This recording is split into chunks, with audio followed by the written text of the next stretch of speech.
Hot spring of Meghalaya. ওই রুমগুলোতে সব changing room আর hot spring এর জল আসছে। এটা ব্রিজ আর এই সেই নদী।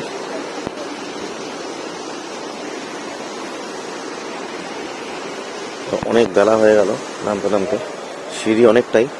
যাদের পায়ে রিয়েল সমস্যা তারা এই হট স্প্রিং আসতে গিয়ে তাদের ব্যথা আরও বেড়ে যাবে, আর যতটা কমবে হয়তো উপরে যেতে যেতে হয়তো সেটা হয়তো আবার বেড়ে যেতে পারে। এই হচ্ছে হট স্প্রিংটা যেটা বলছিলাম, সম্ভব সুন্দর।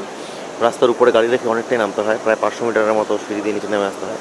আমার তো ইজি, উঠতে কষ্ট হবে অবশ্যই যদি কারো সমস্যা থাকে পায়ে। আর এই হচ্ছে সুন্দর জলটা বেরিয়ে আসছে। এটা রাস্তা, ওখানে পার্কের মতো অনেকে এনজয় করছে বেশ।